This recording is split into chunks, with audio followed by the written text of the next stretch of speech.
Today's guest is Roxanne Bois, who is an eco-friendly speech-language pathologist in Ontario, Canada. The company is centered around helping people from all walks of life in the areas of speech, language, voice, and swallowing. Clients can expect high quality and individualized assessment and treatment services in French, English, Spanish, Portuguese, Nepali, or Hindi, both in person and virtually throughout Northern Ontario, including several rural areas. So, Roxanne, thank you very much for being on. How are you doing today? I'm good. That was a mouthful. Listen, that's your bio, so like celebrate it. You know what I mean? It's a pretty good bio. Oh, I'm doing great. How are you? I'm doing pretty good as well. Yeah, as we were saying off air, it's always cool when I have somebody local, and Canadian especially on the show because it's usually people from the States. So I'm excited to dive into this. And from what I can remember, I think actually the first speech pathologist I've ever had on here. So I'm excited to dive into all of that. So yeah, why don't you break down for us, like, who are you? How did you get to do what you're doing? Kind of floor is yours for that. Absolutely. Yeah. So I am a mom, I guess, above all. I have three kids. One of them is special needs. He's 14. Um, Prior to his birth, I was a high school teacher. I taught for 3 years, and then I had him and kind of life shifted quite a bit.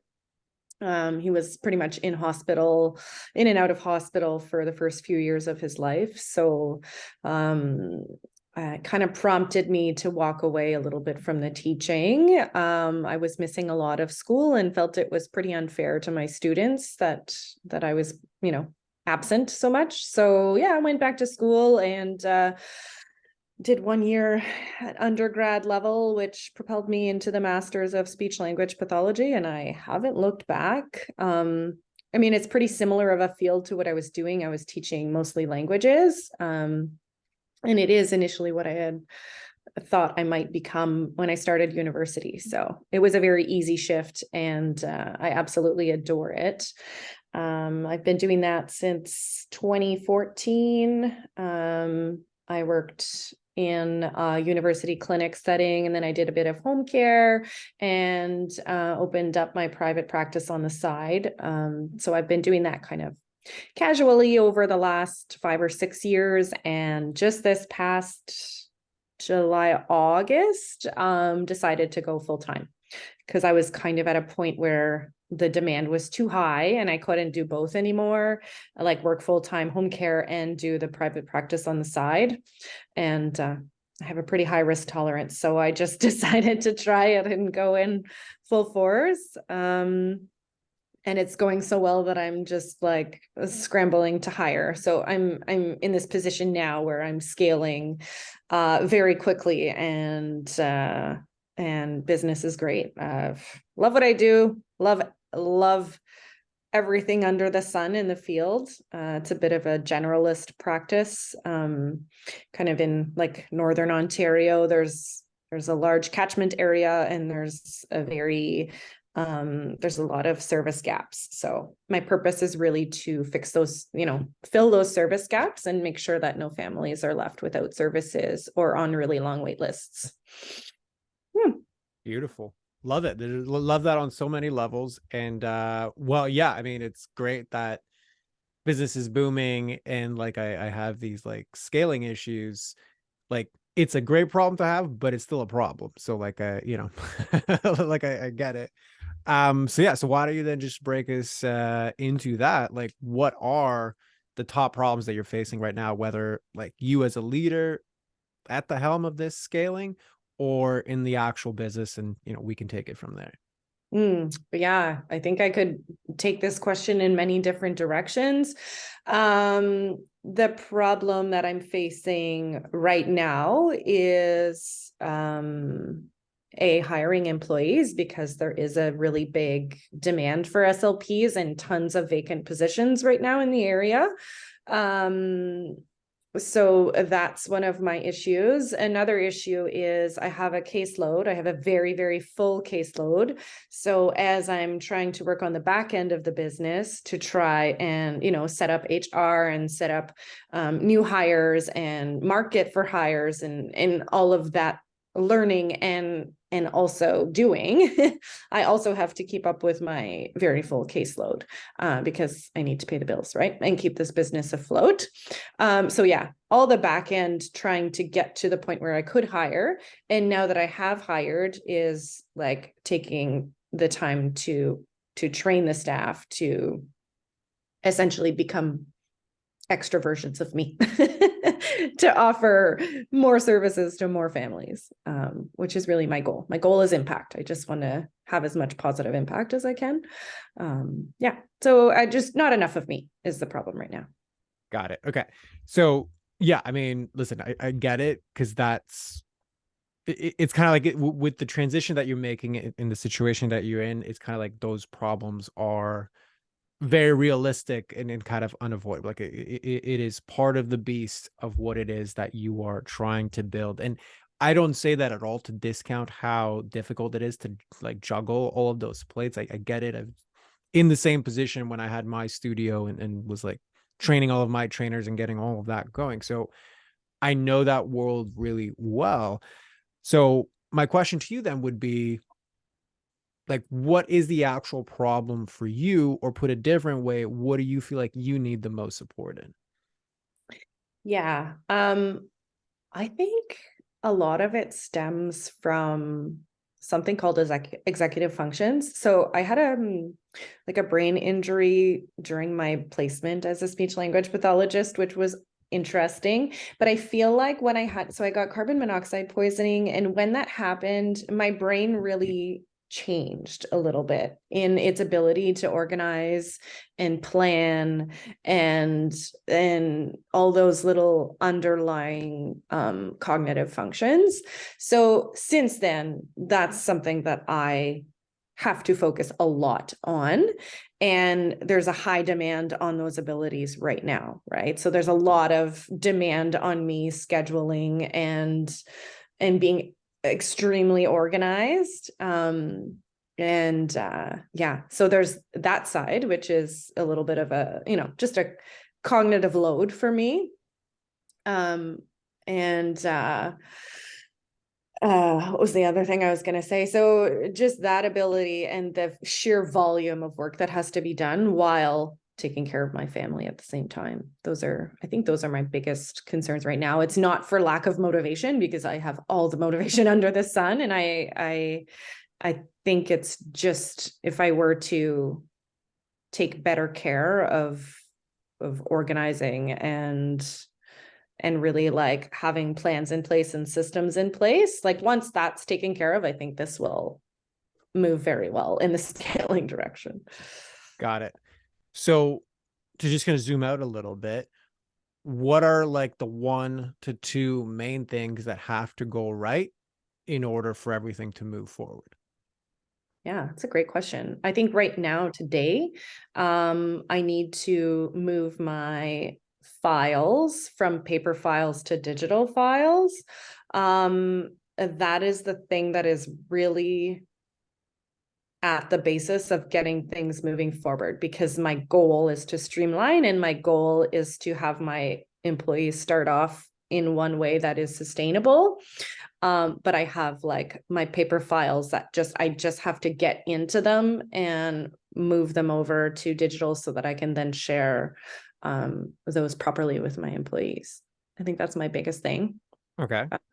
Yeah, that and location is an issue. So I'm waiting on grant funding to see if locations are going to happen. So I have a hard time planning the next, several months of this year without knowing if I'm going to be staying at my current location, which is kind of an intermediate, not a destination, or if I'm actually going to have the space that I'm dreaming of to keep programming going in the direction that it's going in. Got it. Okay. Perfect. So to what degree is your day to day, or I guess maybe a different way, what percentage of your resources, so time, energy, attention, is devoted to ensuring that those two main things are moving forward week to week? I'd say not enough. Okay. So Um, just for the sake of playing with numbers, like, is yeah, that, does that mean 5%? Does that mean yeah, 30%? Like, yeah, where would that be? yeah. So the location is out of my control. That is literally just a waiting game. I'm just waiting for answers. And so that is less than 5% of my energy because I don't have control over the situation. Hmm. Moving the physical files to digital files is probably like if I consider my percentage as my workday and not my home life, um, probably about less than 20% because the rest of the time I'm either training my employee or with clients, client facing right now. Got it. Mhm. So if we don't, like, okay, there's not a direct control that you have over the location, and I get there's other stakeholders that need their input before something can move forward there. So, okay, digitizing files as the number one thing that's going to be the domino that moves a lot of things forward. I'm spending 20% of my time on the thing that could have the 80% leverage to actually move me forward. So, what lands for you with that reflection? It's genius. Okay. So what about it? Like, what I'm does gonna it actually flip land? those numbers. Yeah. Okay. Fair enough. So, like, why? Why, right? Like, so I guess, well, how did we get here? And then why would you want to flip them? Yeah. I'm just gonna book myself a day that I would have been taking off, which is a Sunday. Um, Sunday, let me think about this here. In this case, it's gonna be a Sunday afternoon. I'm gonna hold myself accountable this Sunday afternoon. And I will just get them all done. That's it. I'll just instead of playing with percentages, I'll hit my 100% and put that as my top priority and then move forward. That's easily peasy. Thank you. Okay. You're welcome. It was it's quite simple. So yeah, Obvious, that's eh? good. Yeah. That obvious. Okay, perfect. So yeah, I think, and okay, just I guess contextualize that then. It's like, if you're unclear on like what the destination is, then like you might even know it, but just maybe aren't, like, it's not top of mind. So it's like, if you're unclear on where you're going, your brain then defaults to, well, I just got to do more. Like, I got to do more training, I got to do more hiring, I got to do more client work, I got to do more of everything. And doing more doesn't actually mean it's going to get you closer to what it is that you actually want, right? So, like, right off the bat, a good filter is like, is this moving me closer to what it is that I say that I want? Or am I just letting my brain default to doing more? Right. So in this instance, if I digitize everything, I'm assuming that's going to allow better access to the employees that I actually am training. Then it's going to allow better communication with everything. It's going to allow smoother systems and all of the other things that go along with like digitizing things. Right. So Mhm. it's like that one domino knocks out a good portion of your training, but it's just you're not seeing the forest from the trees because you're in the thick of it. Right. So again, Mhm. let me know what lands there before I go on. I love a good nature analogy. Okay. Perfect. I'm a bit of a hippie. I love nature. It's my vibe. Beautiful. So if that lands, then I guess the other side that I was going to ask is, what's your relationship like to asking for help? I've come a long way here. It used to be terrible. But having a child with, you know, big special needs forces you into having to ask for help. So I've been very uncomfortable in that for many years, but I feel like I'm on the other side of that where I can ask for help. Um, yeah, I feel like I did ask for help. I've been trying to hire since October. I just didn't have the, candidates flowing in that I was hoping, just because the market is pretty saturated. Not for lack of trying. I definitely put all of my eggs in that basket.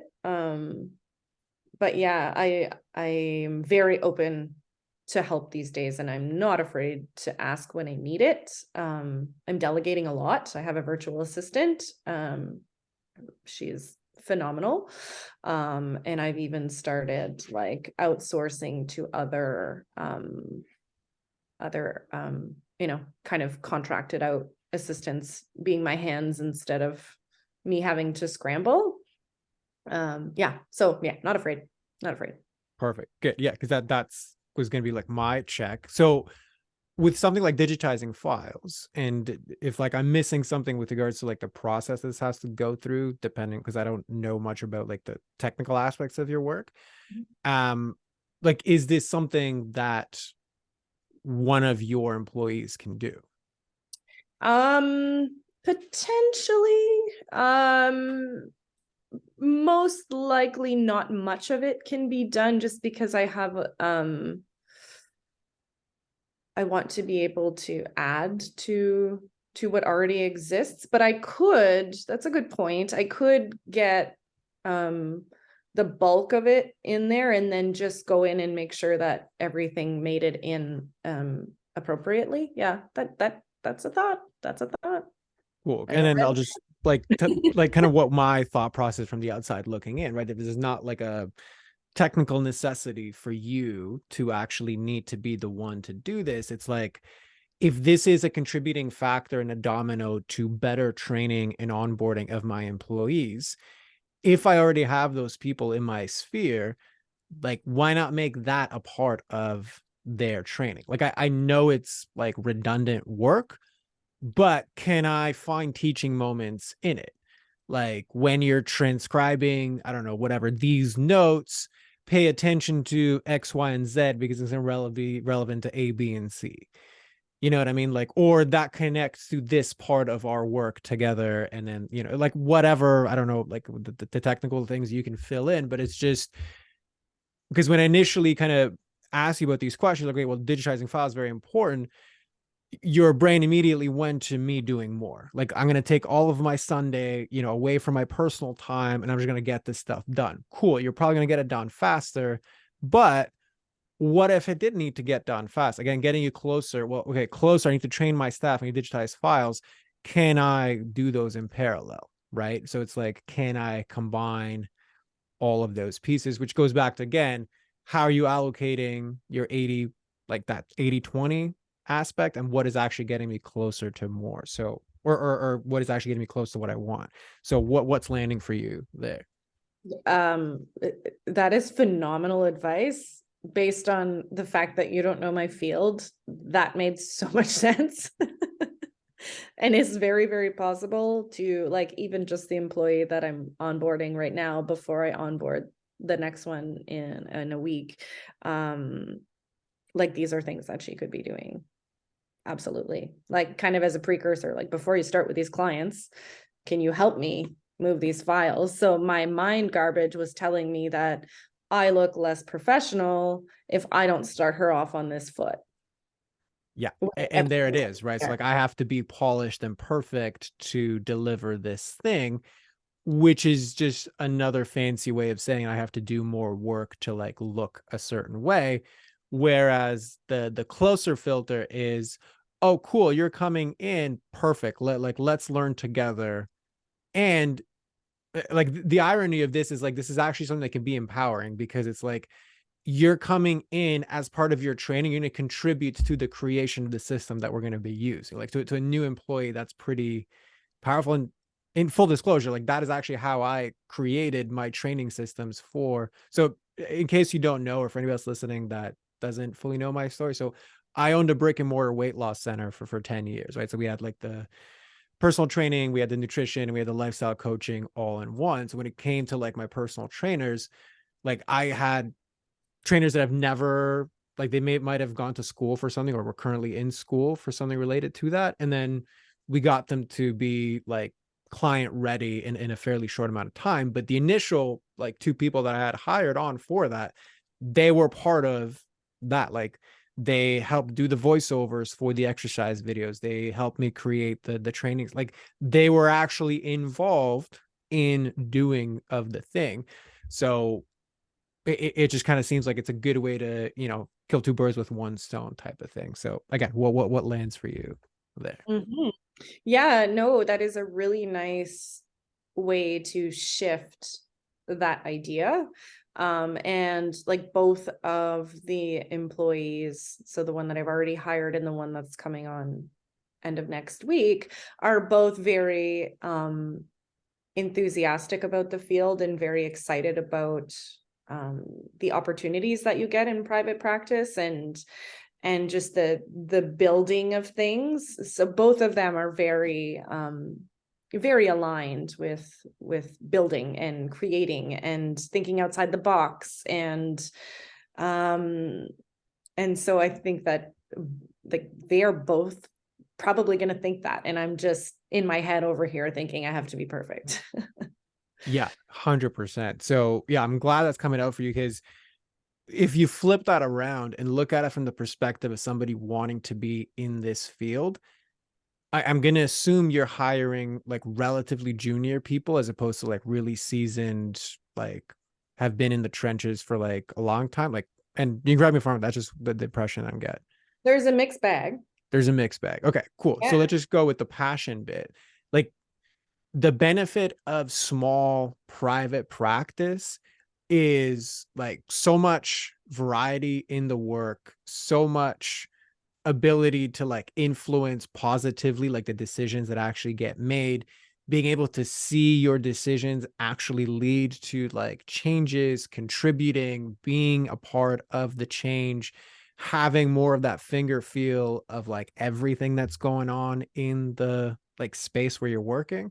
Whereas it's a lot harder to get that in a bigger organization where it's like, this is your role and you stay within your role and like that's all you do for the rest of your life. Mhm. So I just bring that up to like celebrate the fact that if you're bringing people in that are excited to be in that type of environment, like they will thrive with, autonomy that is actually like, you still have the constraints, like it's still your business. You're still the leader, you're the one that gets to veto things.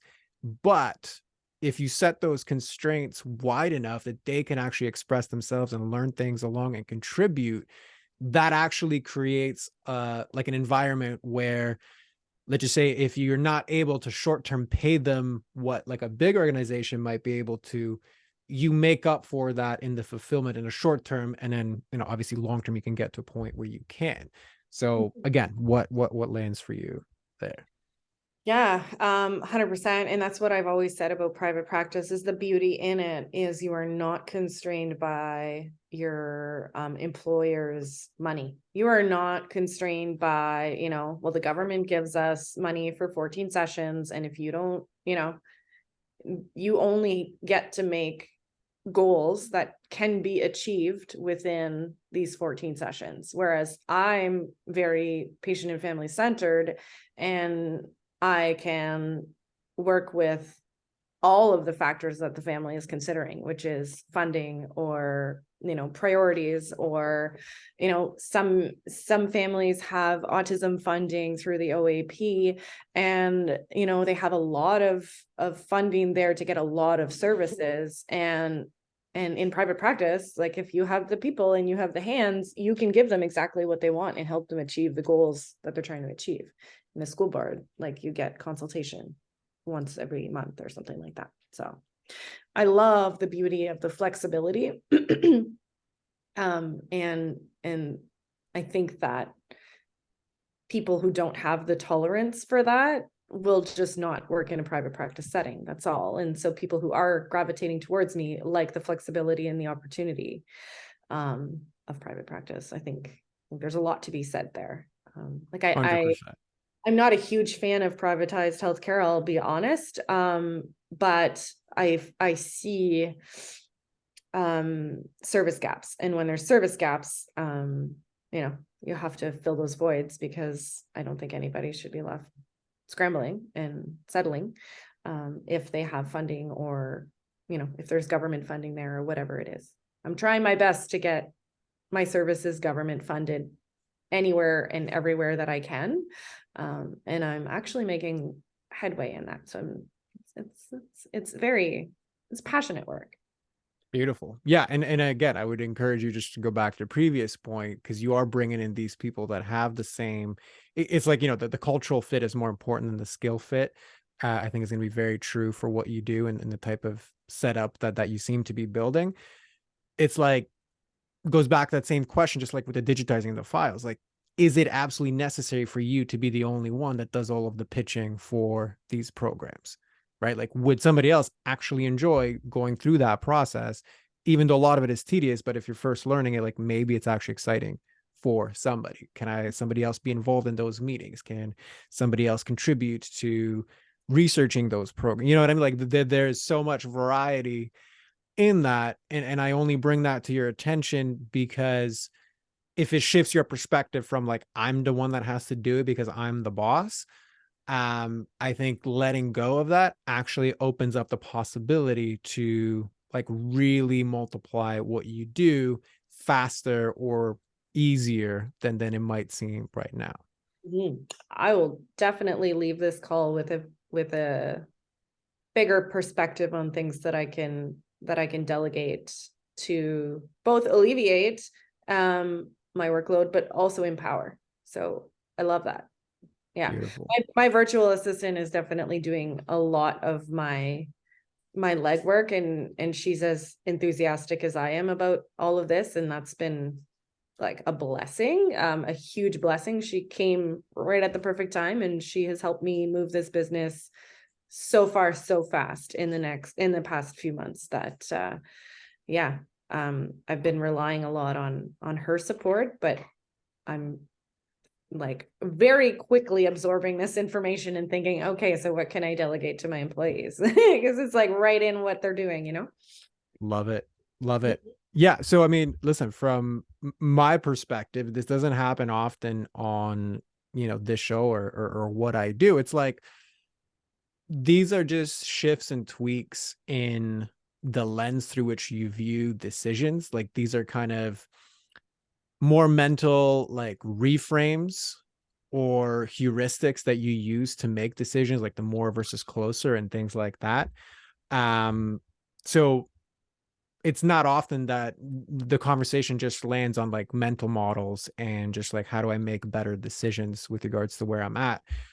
Long story short, at least from what was brought into the container right now, there's not really like head trash type things. There's always shifts for all of us to make. That's not at all what I'm getting at. But it's like, as far as like the real, like, there's hardcore bottlenecks with regards to like how I am being that's stopping the business. It doesn't sound to me like that exists. This is just more about taking a more experienced perspective of having done something previously and just being like, hey, did you look at this way, or this is an alternative way to look at this particular thing, which I'm totally cool to do.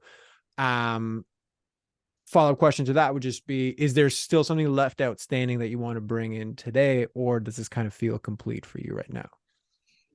Hmm. I'm sure there's more that I can bring in. I definitely know that letting go of the control is something that I'm working towards, and is probably the factor that's making me feel like there's just not enough of me right now. Because I go to delegate something and it's like, oh no, I have to do that. And then I go to and oh no, I have to do that. But like you're saying, if I take, a solid chunk of time and I create the system in which I can delegate, then that's probably my priority, is just decide what I need to delegate. I'm trying to think of what else was in that questionnaire. I'm not sure. I can do a ton. I can do a ton with what has already been said. Yeah, that part I don't doubt at all. I mean, I Yeah. know we just met, but like, yeah, the feeling is abundantly clear that, yeah, you can you can take the little things and absolutely run with it. So the only thing I'll just kind of poke at, and if it goes somewhere great, if not, also great. What feels uncertain or unsafe about letting go of control? What feels uncertain or unsafe? I think it usually comes down to regulatory guidelines. Mm, Our practice in college is, rightfully pretty. strict on rules and regulations and exactly how things need to be done. And I always make sure to operate within those guidelines. So, things like confidentiality and privacy of personal health information are always at the forefront of what I'm doing. And that's probably the factor that I worry about the most in my business, is just to make sure that everything that I am doing is according to professional expectations of me and my field. So I think as long as I'm considering those, I am okay to work within that structure. Yeah. And I think that's 110% justified. Like that is a very real constraint in the business, in the industry that you're in. So yeah, I Yeah. think that just falls in line with, that's part of the beast that you are taming. So I get that. Yeah. So listen, from my perspective, there doesn't seem to be like there's like something glaring that needs diving into beyond, let's just say, the surface level tactical things that we unpack today. So does that feel complete for you? Or is there still something left outstanding? That feels great for me, but I would say you think that it's superficial. I think that that's deep. That hits me deep. So yeah, I say that not to be like discounting a view. It's just given where it normally goes, Okay. it's quite on the superficial because it's just a switch of the lens through which you're viewing it. So I mean it in that way. I don't mean it in Yeah. like, yeah, that was easy or whatever, right? Like that's fine. No, I just think that this is probably more impactful than you're giving yourself credit for. All right, fair. I'm willing to receive that as well. So yeah, that's fine. Right Well, Roxanne, thank you very much for bringing all of this into it. Like I said, it's not a typical episode, but I think that's great. on. So yeah, why don't you just close us off and let everybody know where to find you, who's the best person to find you. Floor is yours for that. Absolutely. So I have a website, but it's a little bit long, so I don't know if there's somewhere I can plug that in. Yeah, I will include that in the show notes. So yeah, that's fine. Yeah, so I think if anybody just Googles Roxanne Bois, Bois, speech language pathologist, you will eventually get redirected to my website. I'm on Instagram, roxannebois.slp, and that's where I do a lot of my educating and fun things like that. I'm on Facebook too, Roxanne Bois, or my business name also has a Facebook account. That's about the limit of my socials, but I am fairly active in there. And then who should find me is essentially anybody feeling like they need some communication, voice, or swallowing support.